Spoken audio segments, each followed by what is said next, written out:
Good morning, good afternoon, good evening, wherever you're tuning in. I'm your host, Sarah the Pivoter. Welcome to today's episode of the Pivotcast. Here on the Pivotcast, I interview super rad humans from around the world doing pretty epic things in all walks of life. This is a platform to share their voice and their story and bring more to you. In this episode of the Pivotcast, we're going to hear some super rad ideas from Miriam Gilbert, all the way from the UK. She will show us how to package our expertise for the corporate world. We will hear why we should work with the big bad corporates and go through the simple steps of exactly how we can get started. Even if you're a corporate escapee like me or considering a pivot soon, this episode will be an excellent perspective on how you can leverage your previous expertise and make a difference to those left behind, creating a ripple effect that changes the world and experiences for those that cherish the 9 to 5. I know some of them actually do. Miriam is a corporate consultant and helps expert coaches and consultants land corporate contracts worth 4, 5, and 6 figures. She does this by helping them turn their current expertise into high value, irresistible offer for the corporate niche of their choice. She's extremely passionate about working with corporate because she knows that when we improve the corporate world as consultants and coaches, we impact many people in just one go and make a positive impact on the world, rehumanizing work and really making that ripple effect felt, seen, and heard. As someone who's been on both sides of the table many times and as a decision maker signed off on contracts worth multi-millions and a coach and consultant who's regularly delivered training and coaching to corporates, Miriam has a unique insight and extensive experience that ensures that you will end up with a rejection-proof offer and a diary full of corporate clients who will happily pay you top dollar for your expertise. If that doesn't sound super rad, I don't know what else does. This is definitely a top tier topic of interest. And so now, without further ado, let me bring Miriam on. Miriam, welcome. Thank you for being here with me today. Hey, Sarah. Thank you so much for having me here. And thank you for that lovely introduction. That's so good. I have to steal all of that.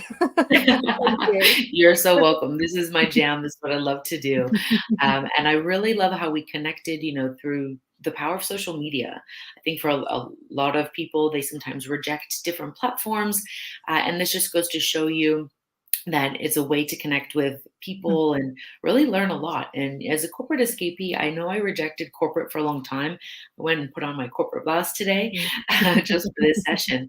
So what got you into this space specifically to bring things back to the corporate world? Have you always been here, or did you pivot yourself and start this business out of a certain situation? Well, to be honest, I've always been in a kind of corporate mindset because it probably comes because I come from a family where nobody was in corporate. Nobody whatsoever at all. My family, they were all academics and journalists and artists, but there was nobody in the corporate world at all. So the whole corporate thing seemed very flashy and fancy to Mm. me. So I started working as a corporate consultant after university. And to be honest, it's a long story, but it was quite funny because I landed in a job that I actually had no idea what it was about, but I ended up getting an amazing qualification of like, oh, okay, this is fine. And I really, really enjoyed working in corporates because I love to see how people interact and how Mm. teams function and what makes people tick. And corporates can be this amazing microcosm where you can really observe people. So I really enjoyed that. However, after a few years of working in corporate consulting, I worked with in one of the largest firms in the world. I also saw a lot of things that I didn't really like. I didn't like how people were treated. I didn't like how a lot of the consultants just took it as a job, didn't really care about their Right. assignments and the The people long-term that they effects. expected, all of that kind of stuff. So I decided to go client side because I thought, oh, it must be better. I must, work with something that I'd be passionate about. And I had the same kind of experience. There were some awesome people and there were some not so awesome people. and then but I was still fascinated, and I realized that you can actually make a lot of change happen no matter what your position is. So when I had my son, gosh, almost 12 years ago now, I decided I didn't want to go back to corporate as it was. Mm. I want to work with corporates from the outside and help making that change that I I had made when I was in corporates. I people come, to this day, people come to me and say like, "Oh, it was brilliant working for you. We loved working for you. Yeah. You really, you influenced my career in a positive way." And and this is nice. And I'm like, well, Yes. why can't it be like that? Because it's not that hard. It's not that difficult. Just Well, be a human. well, yeah, exactly. If you're A nice human, one. so that's why I decided to do this work, and I now work as a corporate consultant myself still. And a couple of years ago, well, during the pandemic, lots of people started asking me, how do you get clients? How do you get clients? And that's when it clicked for me, like, oh my, if I get more people who are passionate about making the corporate world better into corporate, we can have a bigger impact. We can Yeah. reach more people. Oh, I know it sounds really obvious when I say it now, but it did take, it took me a Yeah. little while to realize that. And that is why I do this. Now, you ask why I think people should work with corporates. Mm. And there is a big answer, and that is because we can reach lots of people and we can really change the world. We Nice. can change by changing corporates. I mean, just imagine Goldman Sachs or Uber or one of these organizations that have a reputation for not being good places to work.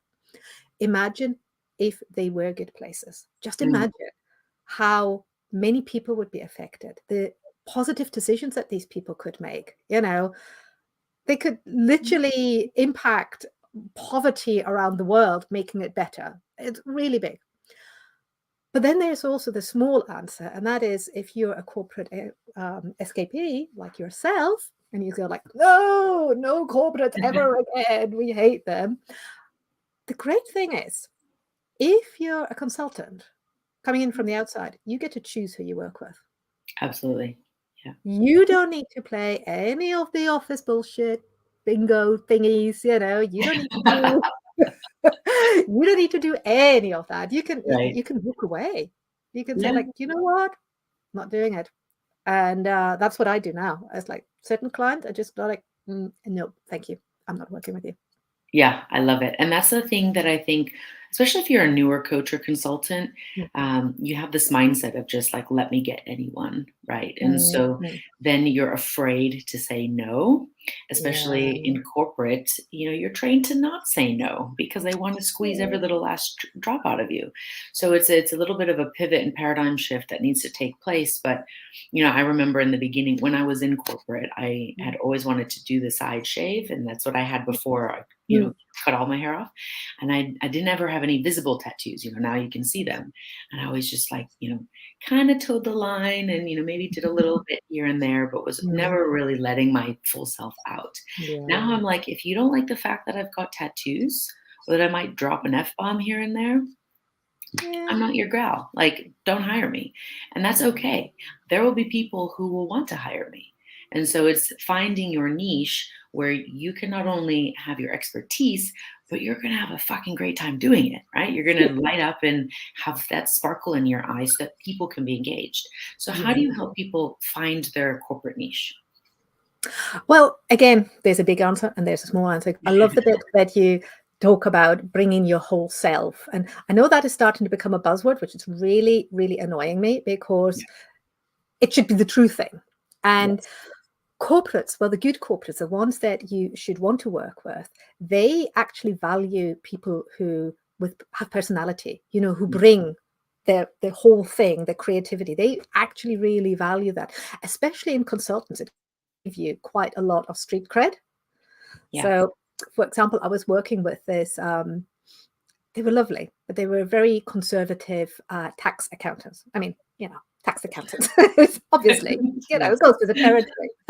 And but they were an absolutely wonderful client because they were so open to new ideas, which is marvelous. And I had the reputation as there's that consultant because I had rainbow colored hair, like, Oh, I love it. literally all the colors of the rainbow. That's in the there. best. And there's that consultant with rainbow colored hair. I literally overheard the receptionist saying that. She comes in all the time. And people, I mean, obviously I know my stuff, but people also respected the fact that I was being myself full self, and Yeah. they paid even more attention to that. So when I work with somebody, I never say you have to wear your corporate shirt. You Mm. have to wear, not a bikini, but you Right. know, and there's a certain amount. Maybe some places do not appreciate ripped jeans, but you can bring a huge amount. You don't have to fit that cookie cutter image that everybody Right. has. We don't Yeah, have to be in the box. no, you don't. And I really help people to bring that out by looking at what is their personality, what is the language they would really use, what is the image they that represents them rather than the image they want to represent. If that makes Correct. sense. Yeah. And I think it's about being that bridge, right? Because Yeah. you don't want to go so far as to wear something, like, again, it's about being yourself, but also being able to connect with the audience. So, Yes. like, if I rock up to Goldman Sachs and I'm just in like yoga kit, they're going to be like, who's this basic bitch Yeah. that doesn't understand the pressure that I'm under? Yeah. However, if I wear like this shirt with jeans and my Vans, and I can use powerful language, there's Yeah. going to be a pattern interrupt, and they're going to go, "Wait a second, who's this?" That's And it. oh, she's Yeah. she's speaking my language. She clearly understands, and then you can weave in your expertise, right? And that's how you're able to pivot because you still want to be able to connect, right? It's about understanding your audience, but you don't have to change yourself to connect with them. Yeah. But how can you give them that safety so that they will listen to you, right? Because we Uh, trust people who understand our worlds. If we feel seen, we're more likely to actually pay attention and listen, which is why there's such value in bringing outside coaches and consultants in for corporate training. Yes, very, very much. And I love that, the pattern interrupt, because you just summed it up. I need the recording of this because I can transcribe I'll share it it. with you. And this will be posted on YouTube, LinkedIn, and Facebook later. So everyone who's watching will also be able to catch the replay again later. Yeah, that's perfect, because it is exactly about that pattern interrupt. You demonstrate your expertise, you demonstrate that you really can help the client achieve whatever they're trying to achieve. You demonstrate that you have full confidence in them, Yeah. that they can do it, because a lot of times they have doubts, which they might Yes. not mention, but they do have them deep down. And yet you don't fit the general pattern like all the big consultants do. They Right. all look the same. You could pick any out of, like out of 50. It doesn't really matter because they're all the same. They all speak Right. the same. They all do the same. So that kind of pattern interrupt is massively, massively influential to get corporates interested, and to, when you work with them, then to actually really listen to you, because Absolutely. they all of a sudden they have to put away their phones or their Yeah. the 50 other things they're trying to do on the side, and they go like, what what Yes. did she just say? Because we said it in a different way. What happened here? And Yes. that is really, really powerful, and it's fun for you as a consultant. It's Oh, enjoyable it's so because much you're fun. It's doing almost something. like for me, like a little bit of a puzzle or a game, whether Yeah. it's moderating a panel or if I'm working with a corporate, because, I'm going to tie in the company values, of course, so that they can tie it in and like take it away. But how do I then also give them some things that's going to make it personal for the individual? Like one of the Mm. big benefits I always saw when I was in corporate bringing trainers in was that it wasn't just me Mm. saying the same information. All of a sudden, there was another expert that was coming in and saying, this is really important. This is powerful. This is, these are the different tools at your disposal. And then now they listen. Just like children don't listen to their own parents, but they hear information from other kids' parents. And all of a sudden, it's like, we listen, right? Yeah. Yeah. And that is so true. That is so absolutely true.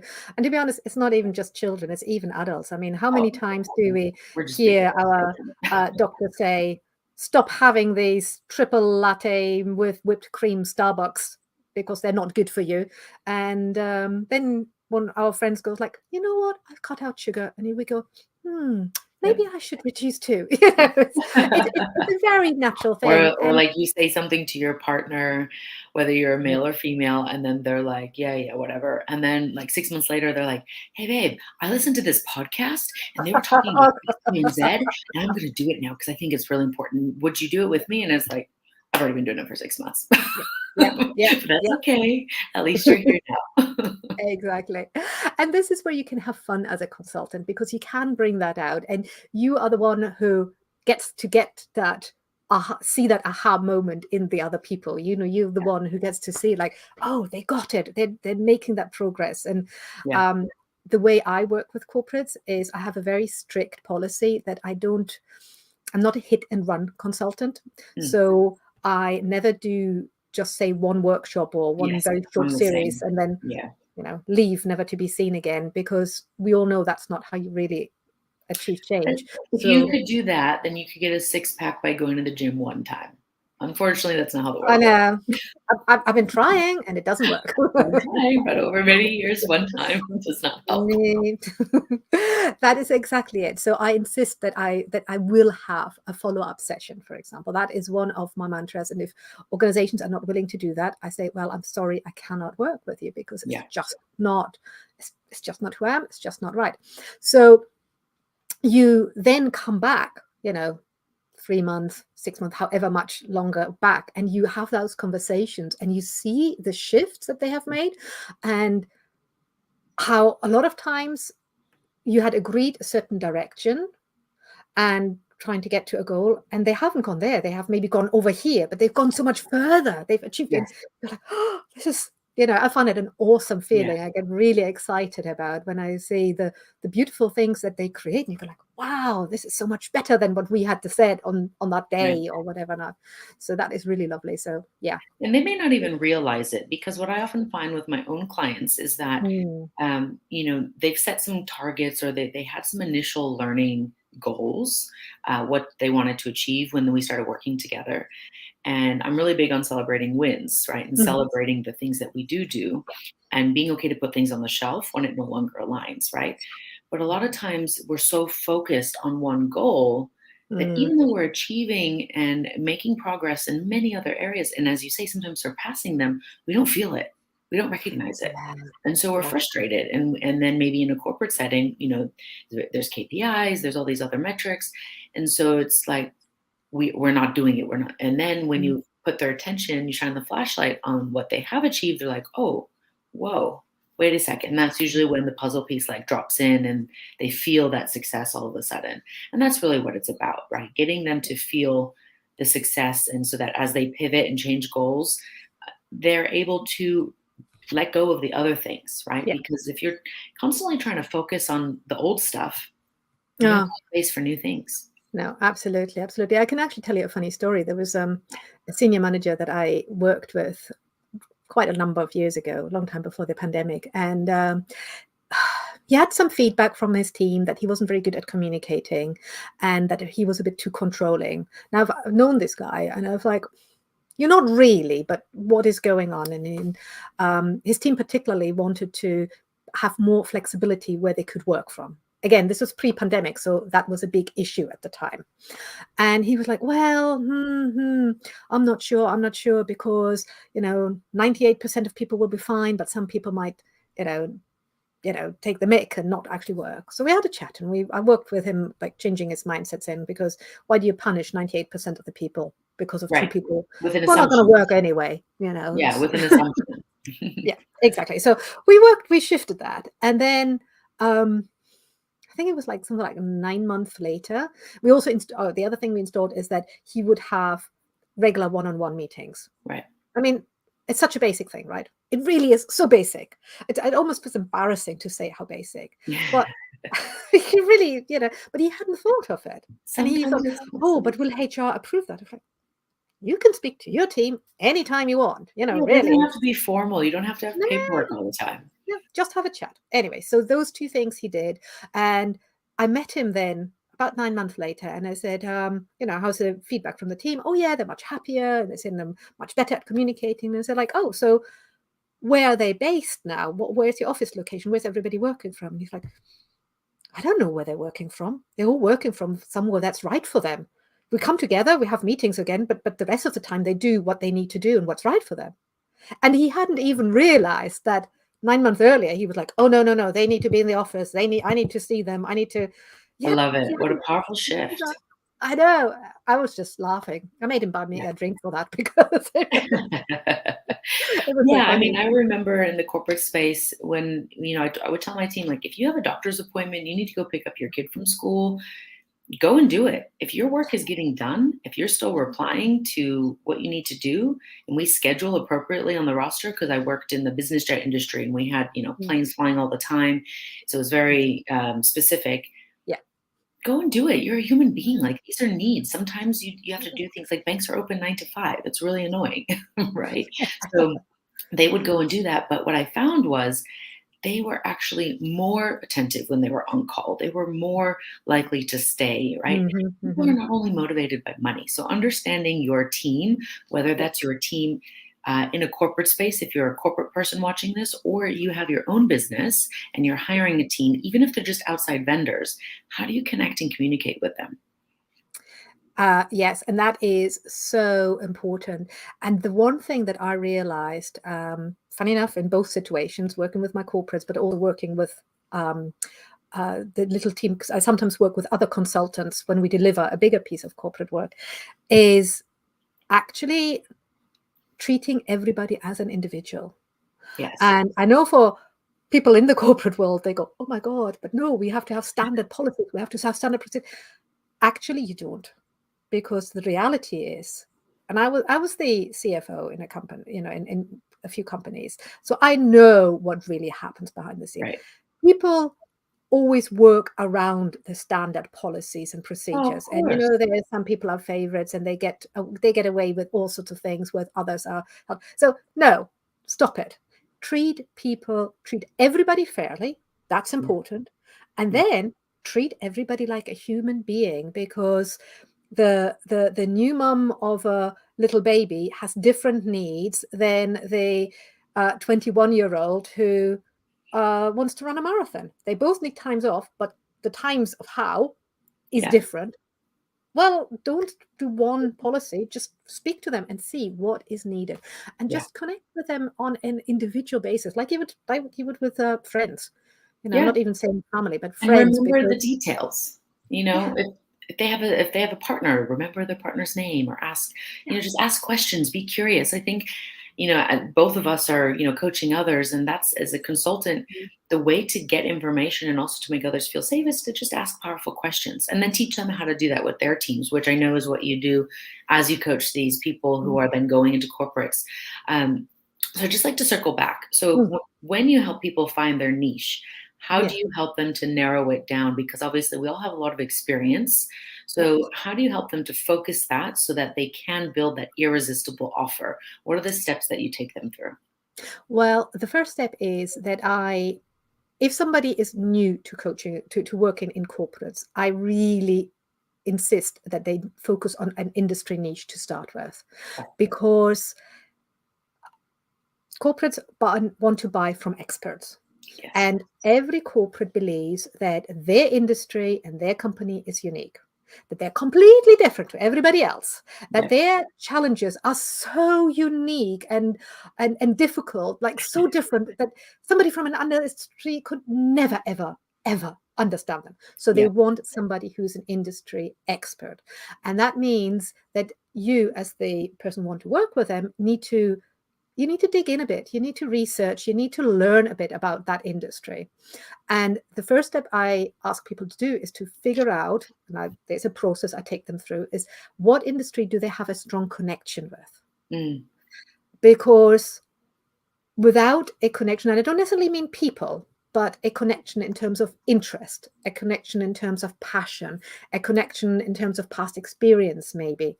Because if you don't have those things, it's going to be really, really boring trying to become an expert in that industry. Yeah. And let's face it, that's not why you started being, like your own business, to be bored. That is not what you want to do.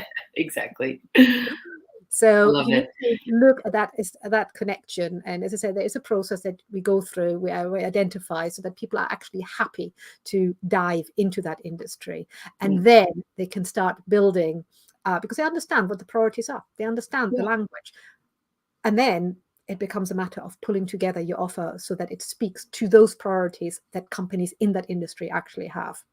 Yeah, I love that. Because I think when, like, as most coaches do when they first start out, I kind of like did the shotgun approach and was like, I can help everyone, you know. And so now, it's pivoted many times, and I'm here where I am now. But I have been thinking about going back and doing more consulting type work and Mhm, focusing on. I mean, I spent 15 years in the private jet world, like mhm.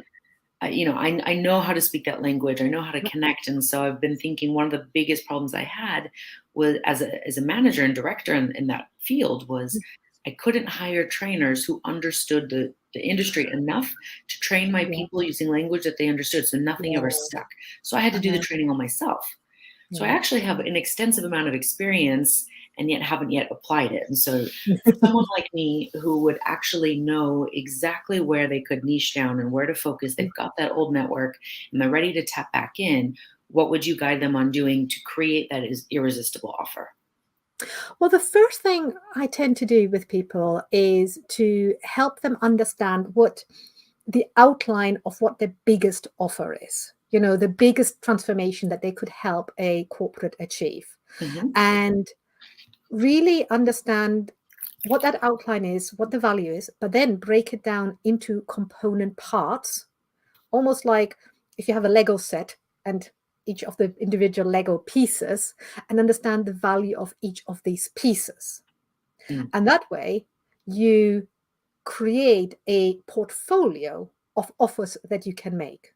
Hmm.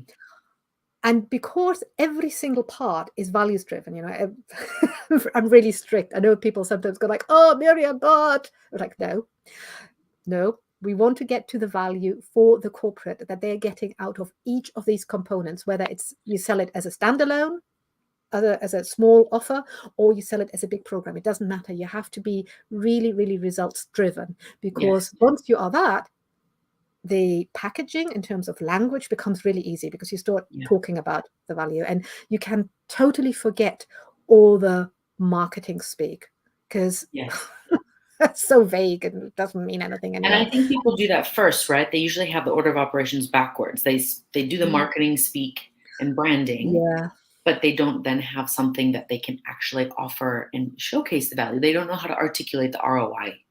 Yes, exactly. And in fact, I actually push everybody to properly quantify their ROI. I've got a little tool that I'm extremely proud of, which is a calculator that actually lets you work out that if you are a mindset coach and you help a senior leadership team make decisions faster, how much is that worth to the company in money terms? You can actually spit that out.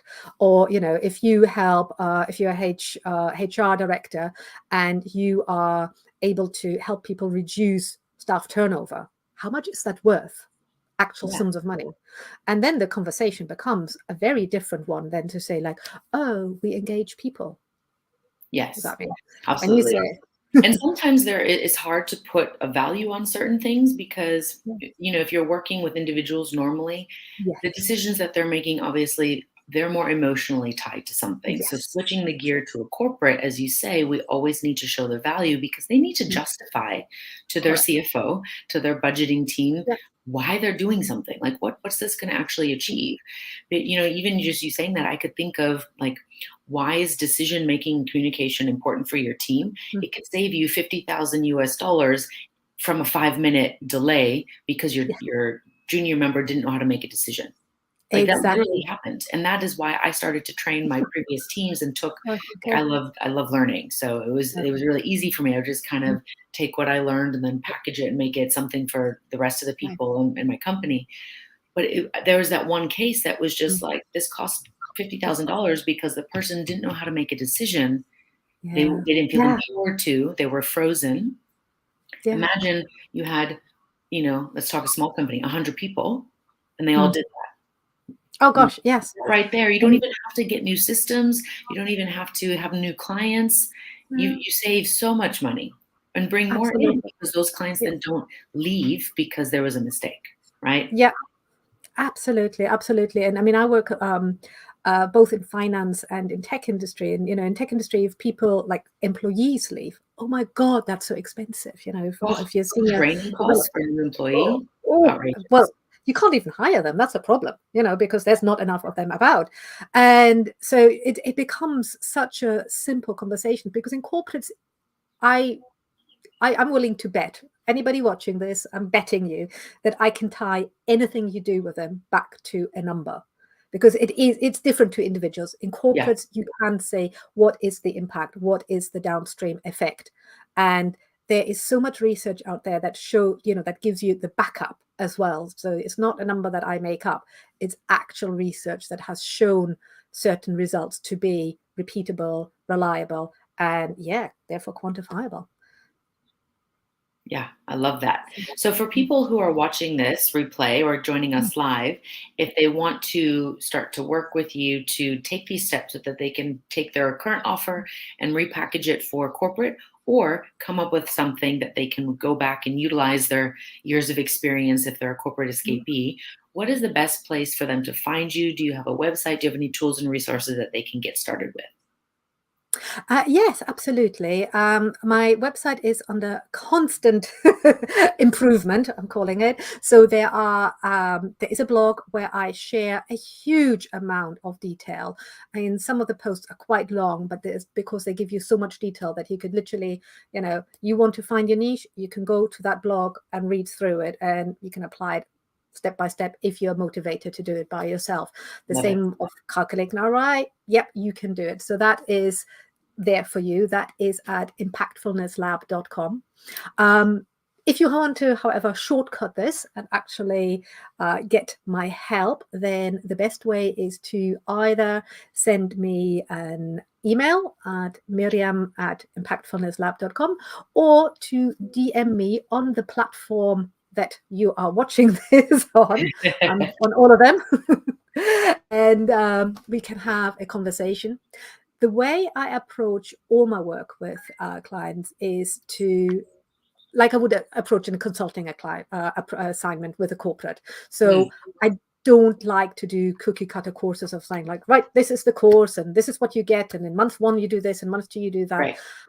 I rather look at where are you, what's going on with you, and then really create a package that is right for you, that gets you the best results. That's what I tend to do. Yeah, I love that, because, I think there is power in having some things standardized, because especially working in a corporate, you're going to need to understand that, but you'll also need to have your own individual flavor added. So I love that that's how you work with people. So I'm going to share here in the comments of the video. This should actually transfer across your Instagram and your Facebook, but obviously Impactfulness Lab is your website, right? Just www.impactfulnesslab.